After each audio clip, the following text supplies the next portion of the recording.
What's up, everybody? Welcome to the Heron Heads podcast. My name is Julio, and I'm joined today by Chris, fellow friend and Inter Miami fan. And we are coming to you before the match ends between Inter Miami and Charlotte FC, because Charlotte FC is just kicking our butts. So let's do this thing. Before we begin, a huge shout out to our chief Heron Heads, Chow and Marivi. Thank you for your continued support. And if you'd like to support us on Patreon, you will find a link in the description wherever you are listening. You'll also find a few other links, like a link to our Discord server. And So this episode is brought to you by Floofball, the up-and-coming dog toy brand for football-loving pups. Floofball makes soccer-inspired plush toys and bandanas, so your dog can rep your favorite team right alongside with you. Their Floofball Miami collection is perfect for match day, featuring a pink plush soccer ball and team-style bandanas that scream "Vamos Miami." Whether you're at the park or watching the game from the couch, your pup will be looking like the true 12th man.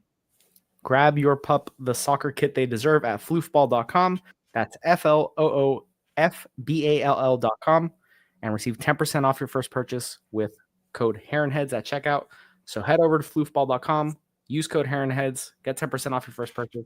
And thank you to Floofball for sponsoring this episode and for sticking with us, even though our team stinks, Christopher. What is going on? Absolute garbage. I have no idea what we're watching out there anymore. I don't know. This experiment has completely failed. Mascherano has failed the team. All the players on this team have failed their club, because I don't see any fight out there from anybody. They're out there just running around back and forth.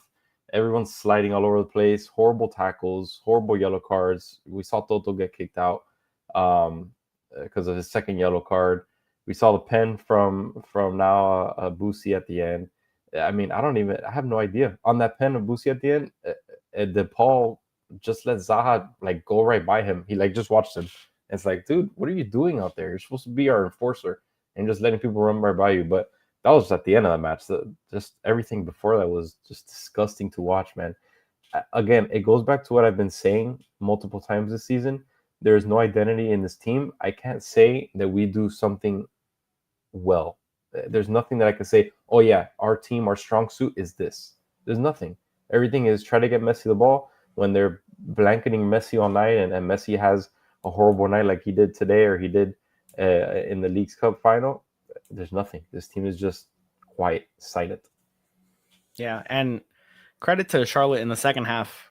Messi couldn't even get the ball. So we were without identity before that. And then without that ability even, it was just awful. We didn't know what to do at all with the ball. No. The passes were awful. When we were trying to beat Charlotte's press, we would just dribble back into the corner, give the ball away. Just really horrible, disjointed. I mean, there's so many words to describe how bad we look out there. And man, the evidence against Mascherano is starting to get really overwhelming. There is just a noticeable decline in the quality of football that so many players across the board are doing. And over the course of this season, you see players that were doing decent. Now they're just completely incapable. I mean, the start of the season, our defense actually wasn't a problem. And now it is horrific. It is so bad. Charlotte could have easily been up 2 or 3 at halftime. And we were lucky to only be down 1. But man, I mean, as soon as Messi missed the penalty, it to me, I was like, okay, this is over. It's over, because we need that sort of goal to sort of galvanize what we're doing for those first 30, 35 minutes. And without it, we aren't really capable of coming up with dynamic enough plays to score with any regularity. So without that penalty kick, man, it sucks that we've gotten to this state that that was sort of the end. I even sent in our chat because I bet on Messi to score. I was like, well, my Messi play is cooked, even though he played 90 plus minutes tonight. But he had nothing. Yeah, he had nothing to do. Horrible. Yeah, I think, I don't know if I ended up sending it or my phone died. I don't know what happened, but before that, we were playing like crap before that penalty, and I was gonna send it I don't think I ever did. I was gonna send them like, oh, at least we're gonna get a goal, right? To save our crap performance, and we'll be up 1-0 at least, right? Nope, he missed. I don't know what. That was a very uncharacteristic pen from Messi. I don't know what he was trying to do. The keeper read him like a book. He tried doing. I think he did it the last pen that he took during the Leagues Cup, and he did that little blooper over the keeper. But this time, it just nothing. Keeper read him like a book, and that was really our only chance. I don't think we had any other big chances this whole match that I could at least think of right now off the top of my head. Well, we had the Alba shot early. Yeah. That the keeper saved. Great save. Yeah. And then I believe Allende technically had a chance, but sent it to the moon. Shocker. And then he had the other chance where he was 1-on-1 with the keeper, and the keeper made another good save. But Allende has to do better, man. Like he is so bad. He's so unreliable. And we saw it in the Leagues Cup. We see it again tonight. He's got nothing. Like, he gives nothing. He's supposed to be the player that gets in behind, but you have to get in behind and be able to do something. Otherwise, what's the point, right? So, like, can you pass consistently? Can you have a good touch consistently? Can you score a 1-on-1 with the goalkeeper with any sort of consistency? Nope. He has none of those things. So, man, brutal. Just it's so like aggravating to watch, because there's obviously a bunch of talent on the pitch, but they don't have any sort of idea what to do. They have no clue. And what's also more frustrating is that this was a match to prove everybody's point, all of the fans, all the podcasts, everyone saying that Suarez needs to get out and someone else needs to be striker. Today was a chance to show somebody to be out there and do something, and nothing. Zero. Goose egg. We couldn't even show that. Our point was not proven, unfortunately. So guess what? We're going to see Suarez out there for the rest of the season for 90 minutes every single match, because we saw nothing different today. So why would Mascherano even think of changing anything to this point? So we still have 2 more matches that he's out, that he's suspended, but after that, it's going to be the Suarez show going forward, and there's nothing to show. We did see that the new kid, 18-year-old Pinter out there. I was actually, I know our bench was depleted, but I was very surprised that Mascherano put him in, because we've seen it in the past that Mascherano doesn't put any of this young talent or young kids in or anything like that. He's very picky when it comes to that. But I didn't see anything from there either. Yeah, I mean, at that point, there was nothing going on. Like, there was just nothing going on the pitch. Alba was playing wherever he wanted. At times, I mean, we put in Noah Allen to spot in for Alba for that purpose, for him to sort of drift and start trying to alleviate things on offense. But I saw him on the left. I saw him in the middle. I saw him at the striker position, basically. He was going all over the place, and there's just nothing, man. And I don't know if we were trying to free up space for Messi to get him more involved, but Messi, the commentators even mentioned he was a complete, he was invisible for most of the second half. And it's true. When they showed the number of touches that he compared to Zaha had, Messi was still in the 30s. I think he had 39, but that's really few amount of touches through 80 minutes of a game. I mean, Messi needs to be getting between 50 to 70 touches to really be, he needs to have his fingerprints all over the match for Inter Miami to be successful. Like, that's the whole point. And when you're unable to even get him the ball, like, it's going to look like what we saw. Right. And it's horrible, man. It's like banging your head against the wall. And oh man, it feels so. Octi put up in the chat, and I wanted to talk about this. He said one game against the hottest team in the league. It isn't just one game, though, because we've now seen this pretty consistently over the last month and a half, where this team, they get away with certain games because they have talent at a super high level compared to other MLS teams. But this is more normal. Like, the match we just saw was more normal as far as what Inter Miami put out there. And I don't want to say, oh, we played against Charlotte, who now have a 9-game win streak. Like, who do you think we're going to play in the playoffs? Yeah. We're going to play good teams. And if we are a good team in this league, we need to be able to perform to a level that's, okay, maybe we don't win all of them, but we don't get beat 3-0 against Charlotte. We don't get beat and pulverized by Orlando. We don't get beat by Seattle the way we got beat by Seattle. Like, We need to be competitive, and we're not even competitive. Forget about winning these matches. Like, we need to be able to stack up against them, and we're nowhere near that. Yeah, like you said, we're going to be playing. I'm 90%, 95% sure we're going to make the playoffs without a problem. We're going to be playing against the Charlottes, the Orlandos, the Columbus, Philadelphia, whatever. Those are the teams we're going to be playing. We're not going to be playing, I don't know, Montreal or Atlanta that sucks this year. Like, we're going to be playing against top tier teams, and this was the perfect time to see kind of how we stack up to that. And we don't right now. We cannot match up to these guys, and it was very, very obvious and plain to see. It is what it is at this point. And the team has no fight, man. Like, there's no guts. That's what I put in the chat. Yeah. Like, this team has no guts. There's no like you see Zaha, right? Zaha's a perfect example. Superstar on a team, and he galvanizes the team rather than polarizes it. Like, anything happens in the team, and he's there fighting for it. I mean, he's obviously he's a much different type of player than the superstars that we have, but man, I saw him pressing. He pressed Ian Frey into a couple of mistakes, and he is selfless. Gave the penalty to the player on his team to get the hat trick, his first ever hat trick.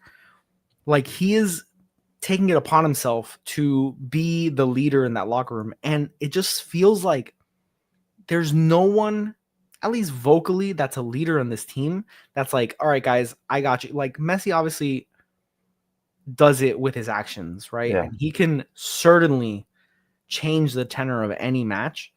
But when he's not able to do that, like, we have players that are veterans in soccer, in football, that should be able to be like, all right, guys, that's not working. Let's do this. Yeah. And it's not there. They just completely lose all sense. Mascherano has no idea what he's doing. He doesn't know how to affect a match from the sideline. And it's just a mess out there. Like, it's just, what's even the point is what makes it so frustrating. It's like, what are we're working towards another first round playoff loss. Great. Can't wait. Yeah, that's definitely not what we need with the talent on this team. It's technically year 3 with Messi on here, 2.5, I guess you could say. And we don't really have much to show for it right now. We have the Leagues Cup and the Supporters Shield, and now this season has been a complete failure. So I wanted to bring up, there's a few people talking about the turf issue. I would blame the turf if we were somewhat competitive. But the fact that we see nothing out of this team, it's very hard for me to blame something like the turf or something like the referees or whatever. It's so difficult for me to blame anything else but the actual play of our players on the field and the tactics that Mascherano rolls out and all of that. It's so hard for me to blame anything else because just wait till Tuesday when they play here against Seattle. I am not holding on to any shred of hope that we get any sort of result. Like you said, it's been a few months already that we've just been seeing very average play at best. And there hasn't really been a dominant game. You know, the games that we've won, it's been, you know, we had a penalty or something just went our way and this and that. But there's nothing. Last season, we had dominant wins. Last season, no doubt about it, we had dominant wins. We had a plan and we were getting our points and we were doing our thing. This season, it's like, oh, we won. Oh, what a surprise. Thank God. Because we pulled it out at a last minute or you know, it was butt clenching since halftime. And man, it's unfortunate to watch because you don't want to see that with this team. And we've gotten to that point that we're just, it's not fun. It's not bearable to watch these kind of games, you know? And you know what? It's different because people are going to say, oh, this is the best Miami's ever been. The first few years of them being around, they sucked. I get it, but it's so different. You have players on your team that can make a difference, and the quality of players just up here compared to what Inter Miami was before them. So you can't compare. I get it. They used to suck, and now they're winning games and they're in contention to win trophies, but it still sucks. It sucks to lose this way with the players on this team, man. Yeah, I mean, that's also such a prisoner of the moment thing to say too, because like the club has 5 years of history playing matches. So we're talking about Messi and co being a part of that for 2.5 years already, for 2 years. So that I feel like that's not even an excuse because it still has amounted to essentially nothing. Like we won the Leagues Cup, great. In that first year, we won the Supporter Shield last year. This year's looking like it's just a disaster. Okay. Yep.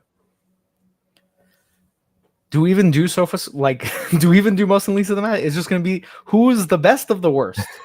Let's do it. Sometimes may be good, sometimes may be shit. And now it's time for Jose's most and least of the match, presented by SofaScore.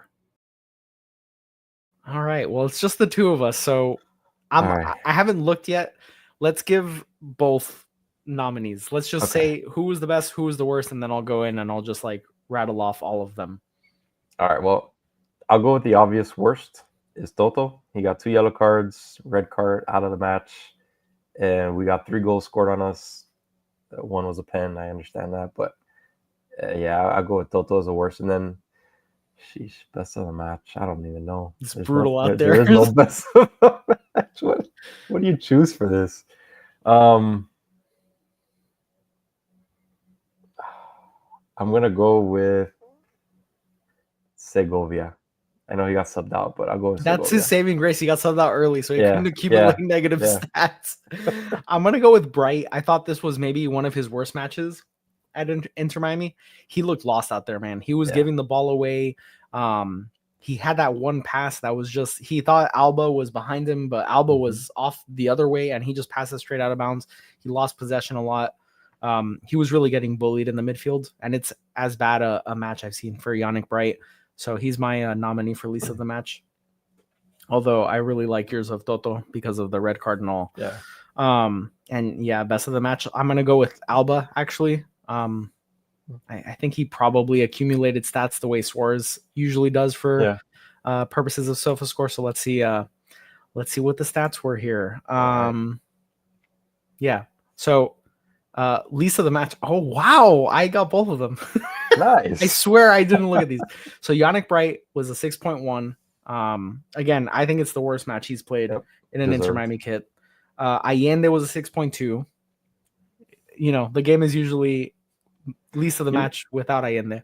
You know what's funny is that Suarez, in the same position that Allende was playing today, somehow accumulates all of these points and gets 7.7, 8.1. And Allende is I hate to admit it. Same position, and he cannot accumulate that. So Suarez is doing something right, whether it's just making passes, handling the ball, or whatever. But man, I know the ratings aren't end all be all, but I mean it's telling. It's telling. It is. You have a point. Ustadi also 6.2. Granted, he gave up 3 goals, and then Toto was a 6.4. Most of the match, Alba and Falcon both got 7.0s. And then there was just everyone else sort of lived in the mid 6s. 6.5. That's alarming. That's his second match in a row. Leagues Cup final and this in the 6s. Yeah. I mean, when the other team's able to figure out how to stop the ball from getting to him, I mean, ball denial for him is, for our club, it's horrible. I mean, he facilitates so much. Yeah. He has that gravity that we always talk about that sucks in other players and frees up our players. And when that's not happening, it's just too easy. It's just easy pickings, man. And then we start committing numbers up, and we are the easiest team in the world to counter against. It is so shocking. Well, I guess it's not shocking at this point. I mean, there's zero speed to even catch up to any play. Our defense plays up a lot. The backline plays up a lot. So without the speed that I'm talking about, so if there's a counter and they get burned, that's it. It's done. That's definitely one of our weak spots. Yeah, there's a few questions in the chat, so we can just go over them because it's been a lot of negative. Yeah. It's not going to get any better with our answers. You asked again last time, what is our identity? The reason why maybe we didn't answer last time is because the answer is we don't have one. And that's a massive problem. Chris talked about it earlier tonight. We just don't have an identity. We don't have anything other than give the ball to Messi and hope he does something amazing, which he obviously is capable of doing. And it has gotten us some results this season, but that is not a plan that can give you results with any sort of consistency. And that just, it doesn't work. Yeah. At some point I would have said our strength or identity is a strong midfield that we got, but lately the midfield just looks like crap. They can't. The passing has been pretty bad. It's kind of Swiss cheese out there, just going right through them without any sort of challenges or anything like that. So, yeah, I agree. There's just no identity right now. And I think part of that problem too is how we play the wingbacks, because as soon as Alba or Frey gets really forward, Busquets drops back and plays sort of as like the middle of a back three. Mm-hmm. But then your midfield is Bright and DePaul can't get up too far. He has to play out wide. And it feels like Mascherano's not using some of these players to the best of their ability, but that's no surprise. Yeah. Legit Speaking question of, from Shoes Are Not Hammers. Should Mascherano finish the season, or should Miami try to get anybody in to salvage something? I don't know what Mascherano is providing to this team. I don't think he's helping any of these players progress or become better. I don't think he's tactically doing anything that affects any of these results. I think he just throws out a starting lineup, and in some cases the team is good enough, the players are good enough to get a result, but I don't think he's doing anything. Like, I just look at pictures of him and I just think his brain is just empty. That's how I look at him. Yeah, a few things on that, I guess. It's so far into the season, we're well past halfway point. We're probably a third of the season that's left right now. And is it a great time to shake up the team as much as it is? I get it, we're not playing great at all. And I agree with Julio. Mascherano brings nothing to the table. But if we take him out right now, let's say they fire him, how are the older guys going to respond to that? How's Messi going to respond to that? Alba, Busi, we know that they're friends. Do they really care that much to say, okay, he's gone, let's put our best foot forward and bring on whoever replaces him? I don't know. I don't know if that's the best decision right now, but I agree with Julio 100%. He brings nothing to the table. So if it wasn't for that thought that's kind of in the back of my head, I would say, yeah, 100%. Let's try something. We got the players to do it. It's going to be addition by subtraction at that point. But. Yeah, I just don't know. Like, obviously, these players have accomplished so much in their careers, but it has to be embarrassing. Yeah. To be part of something like this. Like, we are teetering on being the laughing stock of the MLS. Like, obviously, we're still competing based on where we are in the standings. We're gonna make the playoffs in all likelihood, but we are like right on that fine line of just being a failure. And for these players to be just an abject failure, again, they have nothing to prove. They've won everything that needs to be won, but it's just embarrassing. And I don't know which one is the lesser of the two evils, right? Yeah. Your friend gets fired and you could still have a yerba mate whenever you want on any beach in the world and you'll be totally fine. Or do you just want to be the laughingstock for the next year and a half? I don't know. Yeah, Mascherano's not a good manager. I don't know. I was obviously hoping for more. I mean, coaches eventually have to be given the chance to take on a managerial role, and sometimes it goes really well and they become successful managers, and sometimes this is exactly what happens. They're way in over their heads. They don't know what they're doing, especially in a case like this where they have superstars that have giant personalities that you have to also manage. It's a lot. And I think it goes back to having someone that knows how to play in the MLS. I get it. The MLS isn't the best league in the world, but they do have an identity. Speaking of identities, the MLS does have an identity, and you have to have someone that understands the way that other MLS teams are built and the way they want to play against you. And Mascherano, I think, just has that European mentality or even the Argentine football mentality of playing a certain way. And I don't think it quite fits into what they're trying to do here. Which is why Tata had some success with the team, because he had success in the MLS in the past as well. So I think that's something else that plays into this whole managerial issue and looking for the right guy. I just don't think they found the right guy, on top of the fact that he's just green. And that's something else that bothers me, not just this season, but last season with how we used Gressel and how we ended up not using him a lot down the stretch. You have someone that's a proven commodity in this league in particular.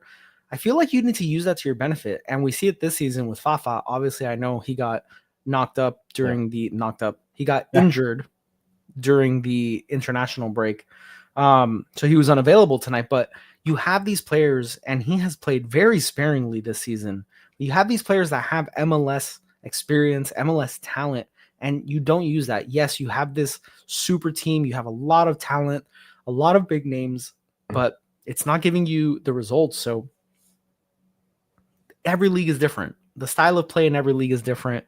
Some are faster, some are more physical, and man, it's not gelling. Everything seems to be going wrong for Inter Miami right now in every competition, not just MLS. So a lot for Mascherano and the front office to figure out, a lot for these players to figure out, and there's no rest for the Wicked right now because they said on the broadcast we have 7 matches in the next 22 days, with the next one coming up quick on Tuesday at home against Seattle. We don't have a lot of rotation available to us. I mean, Toto's going to miss this next match because of the red card. Suarez still has 2 more matches left on his suspension from the Leagues Cup actions that he took. We're thin right now. And Rafa's injury. So these players are going to be logging more minutes with less rest time in between. I guarantee you someone's going to have a soft tissue injury. Guarantee it. Yeah, it's written on the wall, and we see it often. We see it every time something like this happens. So, yeah, Fafa injury. We got Ruiz hasn't played much this season, but he's still a piece in depth, and he's injured as well. So, which is why they brought Pinter in today. You know, they brought him in on a loan from the second tier team. I think he's allowed to play like 2 matches or something like that. He's 18 years old, so we had to do something. We just don't have the bodies. Yeah, horrible. Chris, do you have any updates on this? As far as I know, he doesn't have all his paperwork lined up. Yeah, they're still waiting on the visa paperwork. All that stuff. Why does that take so long? I feel like for professional sports, I don't know. I don't know if it's an MLS thing or like a United States thing where the visa just takes a long time to process. But I feel like for European transfers, we don't see it being such a long process. I think it's everything right now, and with immigration and all that stuff going on in the U.S., I think it's slowed down all of that process a little bit. So that's probably what it is. We hadn't really seen that in the years past. Like, let's say when we brought in Gomez and Toto and you know all these guys, we didn't see that long wait. So I think it's just a more recent issue. Yeah. So we'll see. We'll see when he arrives. We'll see how we deploy him, if we deploy him. It's hard to even brainstorm plans because you never know what Mascherano's going to do. Usually it's a lot of nothing. Ain't that the truth? So next match on Tuesday, the rematch against Seattle. I feel very ill prepared for it now. Jeez. I was hoping to get some momentum, so it'd be like, okay, cool, we have a fun rematch coming up. Inter Miami coming off the back of beating Charlotte, but no, we got stomped into the ground. We looked awful. We lost a player for next match. I'm not looking forward to this.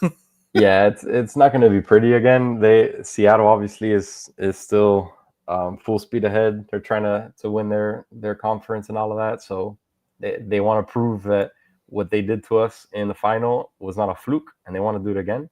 And like you said, with less people on the club right now, less heads, who knows what's going to happen on Tuesday, man. It's going to be rough to watch. I think. They are currently beating LA Galaxy 2-1 in the 62nd minute. So LA Galaxy. I don't know. A lot of people have beaten LA Galaxy, so yeah.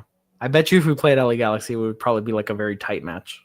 Maybe. Shoes said a little while ago, at least for winning the trophy of who's worse than the LA Galaxy. I don't know, man. Well, yeah. No, who's worse? Yeah. I guess they technically are worse, but this team is just it's exhausting to watch at this point. Not looking forward to that. Thank you to everyone who hung out with us. If you haven't already, please like and subscribe on YouTube. If you guys are listening on audio, thank you for listening to the end. Leave us a rating wherever you guys are listening. Check out floofball.com. Check out these cool. They don't just have Inter Miami. They have clubs from all around the world. They have Chelsea. They have Chelsea stuff. They have. They also have like international teams. So go check them out. Go support them. They support us, and we appreciate that. Floofball.com. code Heron Heads at checkout for 10% off your purchase. And thank you to everyone for hanging out with us. We'll see you guys Tuesday after the match. We'll be live again, hopefully in better spirits, hopefully with better things to say. But as for now, enjoy the rest of your guys' weekend. And vamos Inter Miami.